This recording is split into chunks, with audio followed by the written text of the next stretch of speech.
I attended the 2024 Pokémon World Championships, the biggest PvP event of the entire year where a brand new world champion is crowned. I have to give a massive thank you to the Pokémon Company for providing me with a creator pass and free access for the event, but that thank you also extends to the very first stop of the trip, the Pokémon Center, and I'm just going to play the montage.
Made it through the Pokemon Center store. We did. What's the damage? What did we do? Look, I was aiming for 500. Yep.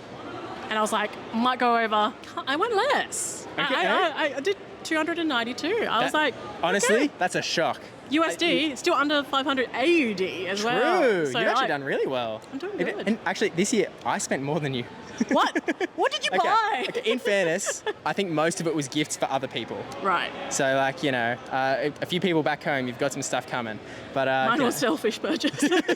I mean, okay, so we ended up with like lots of stuff in here. There's the backpack in there. We've got obviously the plushie. There's some more shirts as well because I needed more shirts, like I said before. There's a few other nicks and knacks that we might see come out through the week. But yeah, a lot of it is gifts. But best purchase, Deberald, Pebberald? Oh, look, it's got to be. Oh yeah, naturally. I mean, it's got a flower. It's costume Pokemon. yeah, happy Thursday, and it is badge pickup day. So I'm gonna play a video over on this side, like probably sped up a gazillion times. I'll have it on the screen. Just like we essentially went from the back of the competitor badge pickup line, well, competitor and spectator, and just walked along it as far as we could. Eventually, we sort of reached this escalator that we can't go up, but.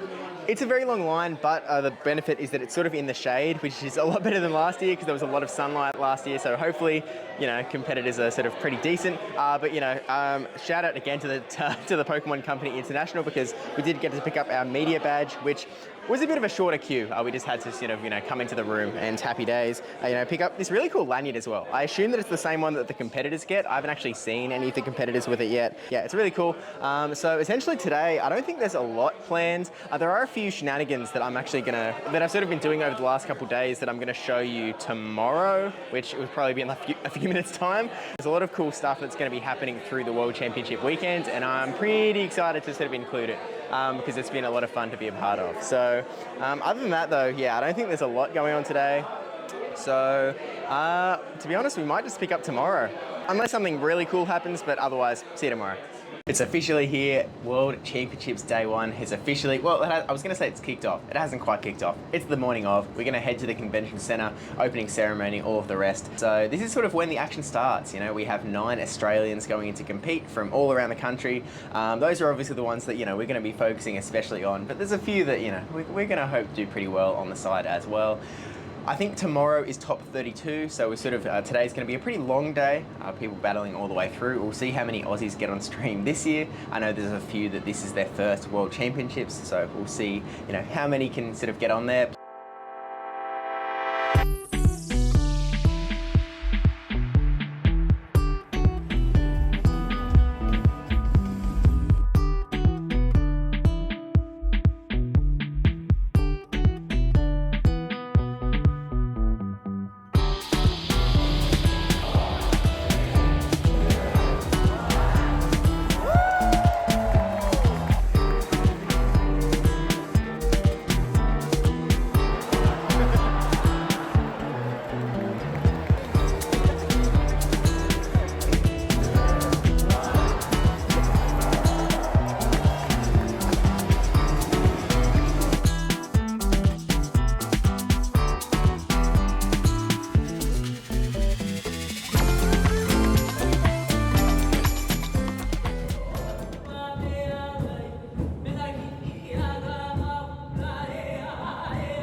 Okay, the opening ceremony is officially all wrapped up after a few little technical issues. Yeah, surprise, I was there, which was really cool. So I got to, there was actually 3 back-to-back days of filming for various things and stuff. But I don't know, it was cool to see me up there. I don't know what to say. I got to meet a lot of really cool people. Like, I was talking to Henry Brand, who was he was the 2019 TCG World Champion, and also Joe UX9, who's a VG. He's a super well-known creator. Like, I've seen him on Twitter forever.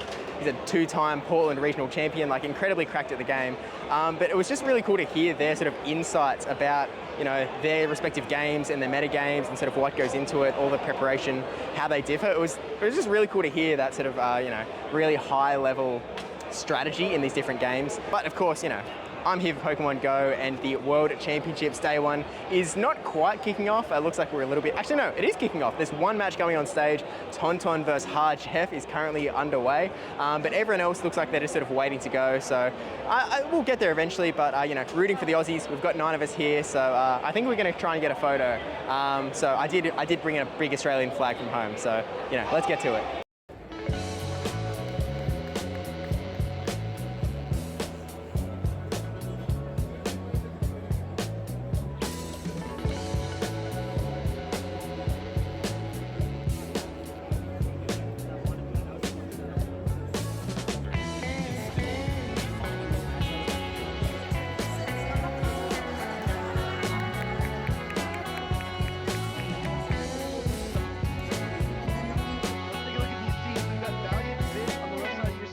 Valiant Vish does not allow it to come through, though.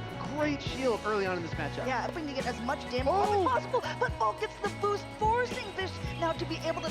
And speaking of helpless, the tables have turned here now. Altaria against the Azumarill, forcing that swap out into the safe swap of Luke. It looks like Valiant Vish is just sacking his Altaria, recognizing there's not a lot of room for it, not a lot of play for it. Now you've got a gap of just 3 mud shots to get the body slam, and he does. This might just be enough to KO, and then there's a charge bug in the back. Is there still a way for Valiant Vish to win this game? It looks like he's going to be trying as hard as he can, not quite able to. Look like it will knock it out. The full switches are not going to be able to be reached, and Licking Tongue is at the body slam hitting, connecting with that charge bug.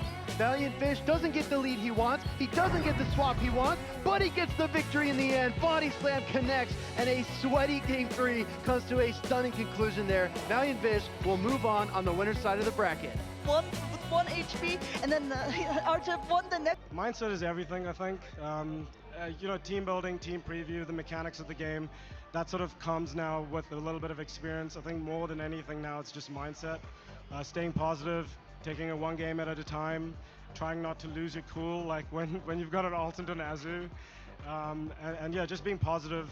I've just been trying to tell myself, like, play with a smile on your face, and maybe that may turn things around, and I feel like that probably did, yeah. So firstly, shout out to my wife Cindy and my little one who's 2 months old. Her name's Mira, so shout out to you.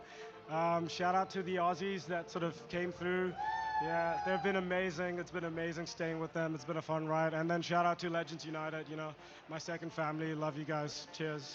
Okay, the Pokemon Go battles are raging in the green zone back there. The Aussies are doing all right. So we have Valiant Vish, who obviously, nailed that win on stream. He's now in the winners finals, and he has to win 1 more match to get to day 2, making it his 3rd day 2 appearance, I think, at World Championships. At least his second top 32. And we also have a Rick Flareon, who is currently battling its accent in the losers bracket. Unfortunately, Debbie reminds me, one of my favorite statistics is that Rick Flareon and its accent are the only 2 battlers to have made it to the top 16 of both World Championships. At the end of this match, one of those stats is going to come to an end, so we'll see which one comes out on top. I like them both, so it's really unfortunate to see, but it is what it is. We also have Rocket Claire has unfortunately dropped out. I was really rooting for Claire. She managed a 1-2 result, so really proud of her. And then we also have some of the other guys are sort of running through the losers bracket at the moment. Jakobovic also on a bit of a tear at the moment. I think he's got his next match coming up. His opponents are still the previous round is still working its way out to find out his next opponent.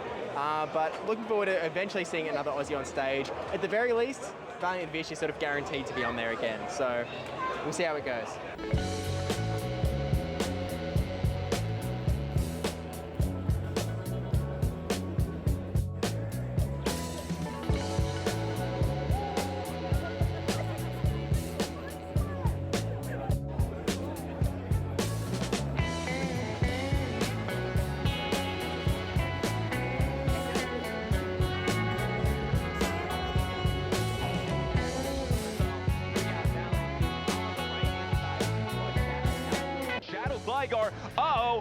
is versus the Shadow Bastion, but this is why you want Shadow Bastion, right, Caleb? His entire team will be shieldless. He doesn't shield. He lets it go. The superpower hits the Lickitung, and it swaps into the Annihilate and counters down before the Body Slam is available. I anticipate Kip to use both the Protect Shields here and bank that energy, and then you have the bulk of that Shadow Bastion on the back, and we still got the combo in game number 2. And there it is. 2 Protect Shields. They're gone.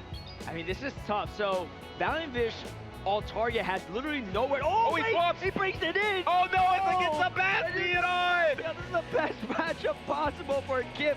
Oh! And he swaps. He swaps on the flamethrower. What a catch by Valiant Fish. He has a chance. He has a chance in this series. He's trying to make it to day number 2 on the winner's side, and a swap like that gives him a better shot. But now it's Registeel versus the world. He's going to have to fully sweep with his Registeel. He's shaking his head, but He had to tank the superpower. There's no possible way to catch it, and this is going to hit a lot harder than a Shadow Flame. hold up. Bastion. Let Kip cook.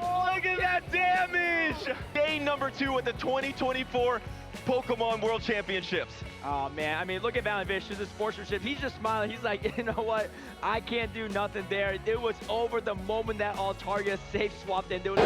I'm here with the first Australian to qualify for day number 2 at top 32 at the World Championships, which, you know, it's pretty good. Like, it's all right. Like, how are you feeling after, you know, such a pretty incredible run? I was a lot of adrenaline running through me as soon as I won my 4th matchup, because I had terrible after terrible matchup all day today, and I 2-1'd all of them. I think round 2, 3, and 4, I dropped the game initially, so I had to make the reverse sweep back. So those are always stressful. And then winning round 4 and realizing I'm on to day 2, I achieved basically everything I'd intended to originally for this tournament, which is just get day 2, get top 32, and yeah, just actually prove that I can, you know, do this internationally. So. Look, I think that in Australia, we've all known how absolutely cracked you are. You literally won 2 out of 3 regionals this season. But like, I can really understand that, you know, wanting to prove yourself on the sort of global stage. And honestly, I feel like you've absolutely done that already in this tournament. But, you know, you've got a whole nother day ahead of you. Yeah. You know, coming up. So I guess, how are you feeling going into day number 2? Honestly, I feel like at this point I've got nothing to lose. I've already achieved every goal I wanted to. I proved myself internationally, like I said before.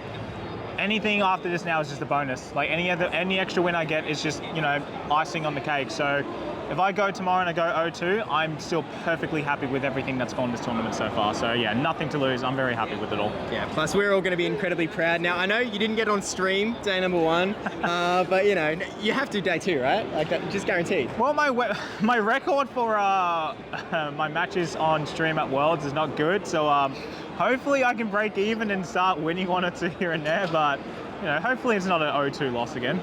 Nah, I've got faith. You know, Valiant Vish isn't there to scare you away this time around, so it should be okay. I don't need that PTSD. Yeah. Is there a Pokemon on your team that you feel like is the Pokemon that has sort of been, you know, helping you crush through the World Championship so far?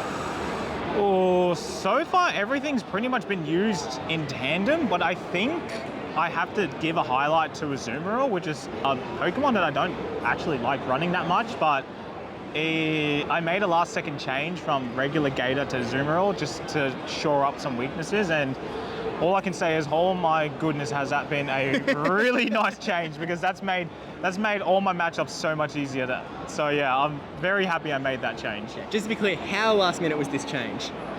Last night. Last night? Yeah, last night. Sorry, and when did you build your team for OCRC, when you won that as well? 5 hours before deadline. I'm sensing a pattern. I don't know about you, but maybe... Yes, so this tends to happen with my teams. I either build them way in advance and don't touch them, or I build them last minute and don't practice with them. And apparently both seem to work. Yeah, so let's see if I can do it again for this one. Yeah, looking forward to it. GG's. Good luck tomorrow. Thank you. Looking forward to it. It's 6:30 p.m. It has been a pretty long day, and we are currently down to 2 Australians left. Jakobovic has secured himself his invite to day 2, top 32, and Fishy Legs 2 is currently waiting to go on stream in losers bracket, or losers finals of his group. So Fishy Legs only has to win this one last battle to join Yako in top 32. So hopefully we can get 2 Aussies into the day tomorrow. We've got the fish behind us. I don't think it actually has legs, but you know, I think Fishy Legs can cover it.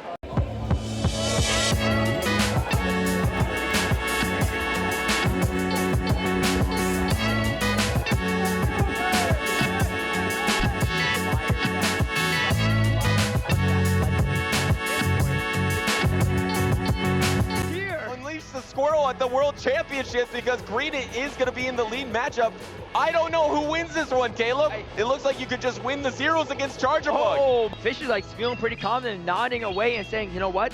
I got rid of the Greedents. I'm about to get rid of the Mana Buzz. My Feraligatr should be good to go. Desperately needs a boost. Desperately. Yes, very desperately needs a boost. Needs a double boost even. Let's see if it's going to get. Oh, he gets it! Boost right Wait a second, he one. gets it! Still have to get the double aerial ace. And Fishy Legs is looking confident here. You're going to be able to knock out. You have to get the double aerial ace, but Feraligatr is just so quick. You will get to the first aerial ace, but I don't think you'll get to the double.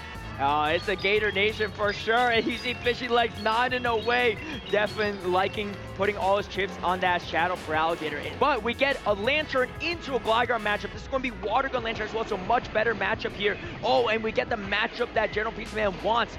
Actually comes in with the Annihilate to soak the Hydro Cannon. Actually, can you get the Water Gun down before the Body Slam? No. Looks like he wasn't going to get there, so actually has to throw the Surf, and Fishy Legs likes what he sees here. Feeling pretty good. You see Fishy Legs nodding here. The only wing condition is catching the energy on the Annihilate, but the catcher's not ready yet. And going to wait through. Oh! Charge Deck priority and get the Surf. Wow! Precision play from Fishy Legs. Going for the super effective dig. He's almost at the areas. He might be at it already, and he is going to take out this Annihilate and earn himself a spot in top cut. The counting by Fishy Legs. He is moving on to day number 2 at 2024 Pokémon World. Well done.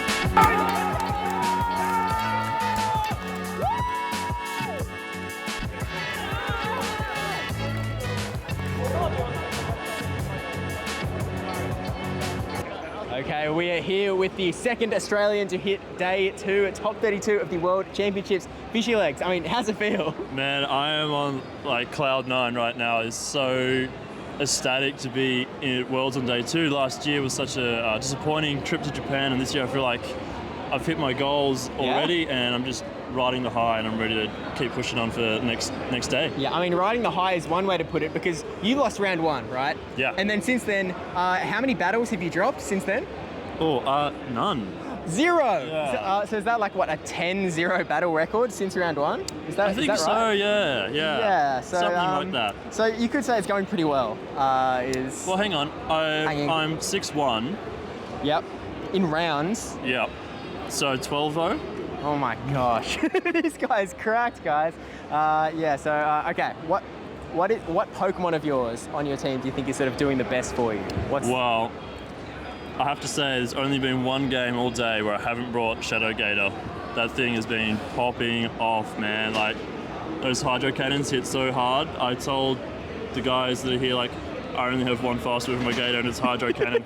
It just pops off, man. It's sick. You don't need anything else. I mean, it's fine. And plus, that last game against Greedent was like, I think the Butters was saying on the casting, which you haven't heard yet, I'm sure. No, not at all. He was like, we don't know the Greedent matchups. He probably doesn't know the Greedent matchups. I do not know the Greedent matchups. So when it was that Greedent into Charger Bug and it apparently wins, just throwing straight body slams, it was like, what's going on? So, I mean, what's the plan from here? Like, what's the prep between today and tomorrow? A couple of beers with the boys. Yep, naturally. And then figure out who I'm playing tomorrow and have a think about what we're going to do. But for the time, I just want to enjoy the moment. I don't want to think about tomorrow too much. It's a new day. It's a new tournament. We'll ride it there. Sounds good. Well, congrats. Thanks, Represent man. Australia well. Looking forward to it. And GG's, man. GG's. Plus, you got on stream, so. Woo!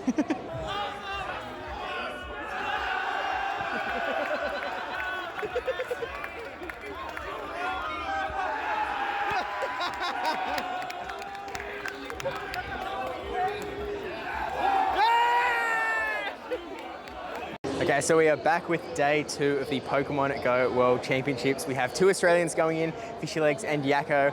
It actually ended yesterday with a move update, I guess the move update, which everyone is well aware of by the time this vlog comes out. But it was actually really cool sort of being in that crowd, watching all of the move updates roll up the screen, like counter debuff, Razor Leaf debuff, and the entire crowd was like, yeah!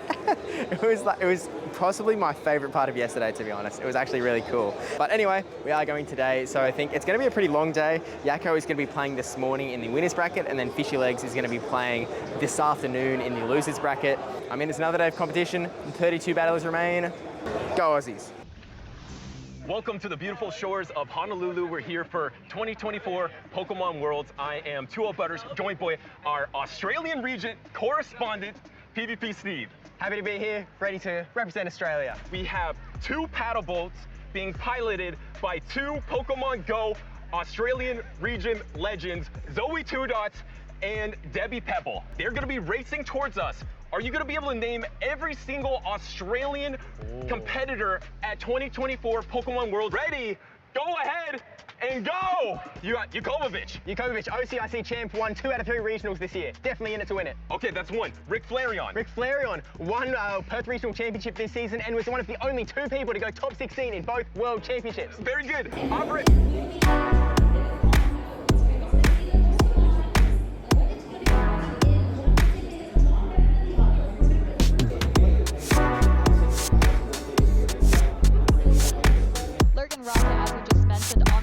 Facing off against the king of Australia, Yakovic on the right. Bring the energy, everyone. Lurgan Rocket versus Yakovic, 2 titans of their respective regions. We're going to be seeing the Cresselia into the Azumarill. Now Lurgan Rocket able to keep switch, has a charge attack ready to go. Last second, but Yakovic knows that the hardest hitting charge attack at this point is going to be the Registeel. Mandibuzz isn't going to be threatened by these fast attacks, although maybe after enough time, the lock-ons will start adding up. Hey, what are you going to be shielding? What's the hardest hitting attack? Maybe it's the Dark Pulse, but no, it's the Aerial Ace instead. It's going to be a race. Who is going to be getting to this charge attack? Keep in mind, though, Yakovic still has a Protect Shield remaining. Yeah, it's going to come down to whether the Registeel can lock on down, and I don't think it can. It looks like the Azumarill is barely reaching the Hydro Pump there, and what a nice game from Yakovic.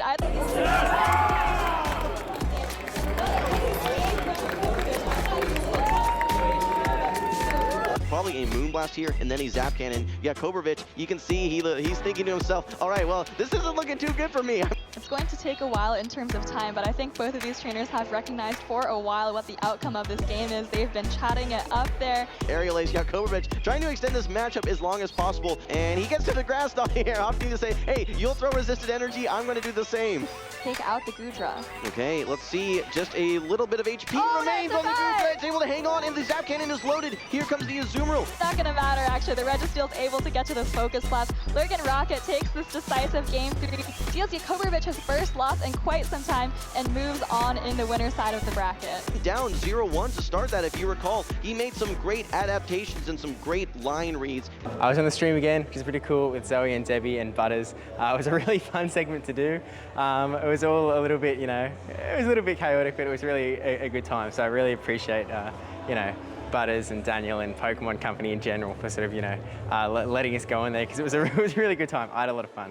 Yeah, unfortunately, Yakko did lose his match in the winners finals, so it does mean he's still in it to win it. He's just going to the losers finals. So, from here, we essentially just wait till the afternoon when both him and Yakko are going to be playing, and we go from there. Good luck, Aussies. Down under, we've got PvP Steve. We've seen him on the broadcast before. Good luck to everyone competing in hashtag Pokemon Worlds today.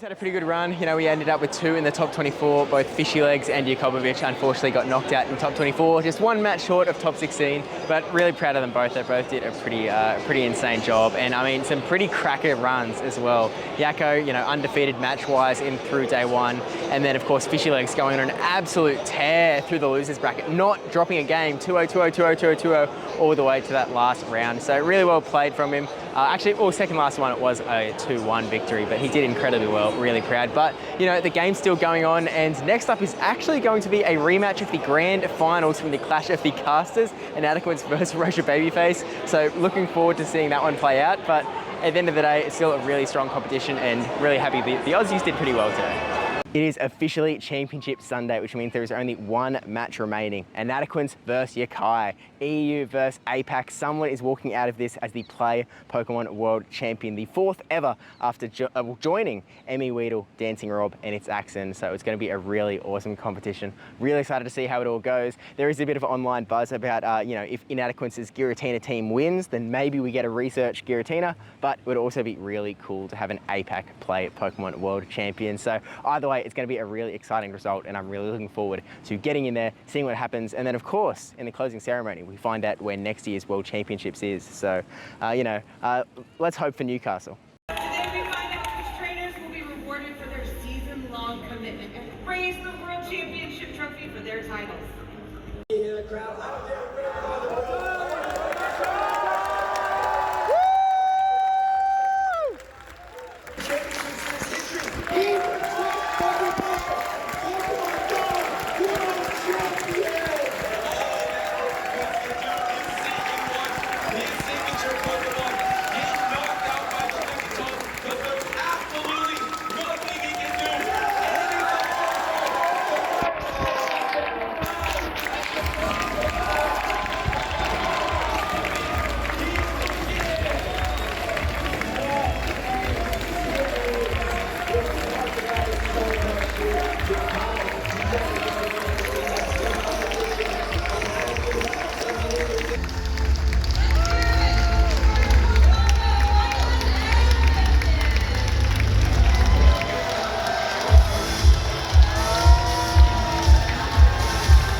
And just like that, the Pokemon Go World Championships is over. We have a brand new Pokemon Go World Champion, Yakai 0904, defeating Inadequates in the grand finals in a pretty amazing set. Yakai literally never dropping a set in the entire tournament. Really well done. I know a lot of people were rooting for Inadequates, and he really played his heart out and really both players deserved it. Yakai had such a cracker of a tournament. Yakai literally went 0-2 at last year's tournament, not winning a single battle, and then this year never dropped a match. It's just an incredible storyline, incredible stuff, and I think a really worthy inheritor of its Axon's World Champion title, and I'm really looking forward to seeing what Yakai does next. Obviously the Asia, the APAC region is a little less served in terms of tournaments, and it's so much harder to qualify, but now that Yakai has that guaranteed qualification to next year's World Championships, I'm sure he's absolutely going to run amok with it. But I mean, with that said, that sort of brings us to the end of the World Championship. So obviously I have to give a massive thank you again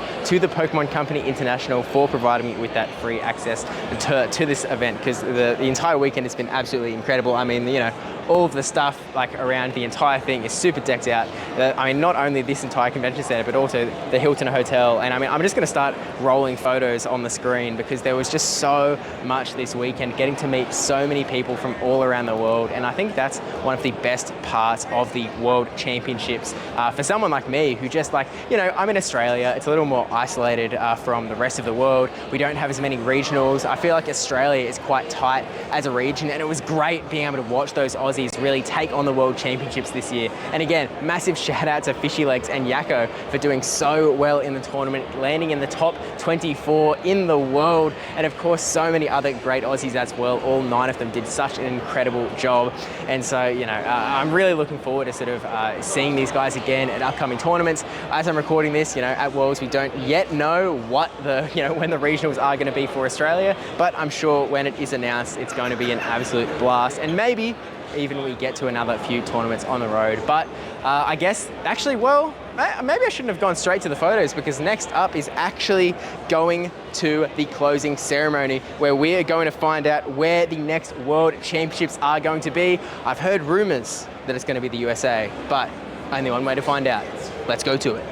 Okay, so my closing ceremony footage was a little too audio garbled, so unfortunately, we know where it is. It's going to be California 2 years in a row, first in Anaheim, then in San Francisco. So, we're sort of back to the normal, I guess, for World Championships after the incredibly hype London, Japan, Hawaii, 1, 2, 3, so which is a little unfortunate, but I do just want to reiterate a massive thank you to the Pokémon Company International for not only giving me free access to the event with a creator pass, but also just opening opening so many doors to so many things. I mean, even just little things like, this shirt, which TPCI, it came for free, like a Unite jersey, which is like, it looks super sick. It's super cool. And just like, the Pokemon Center early access, the ability to attend this sort of opening ceremony at Trainer Town at the Hilton Hotel, things like the main stage visit. I didn't even talk about the main stage visit during this video, but just like being able to sort of go onto the main stage on Saturday morning, being able to explore, looking at all of the little, Pokemon that are hidden all over the place. It was just a really cool experience, and wouldn't trade it for the world. So massive thank you again to TPCI, and I'm really looking forward to the World Championships next year. But with that said, that's the end of the video. Don't forget to subscribe and all that stuff. But also, if you haven't checked it out already, if you didn't see it, I did do another vlog last week completing my Pokedex in Pokemon Go at the World Championships. Probably the most fun I've had putting a video together, so please do go ahead and give that a look. But other than that, I'll see you in the next one, probably for some brand new season PvP content. So stay tuned for that.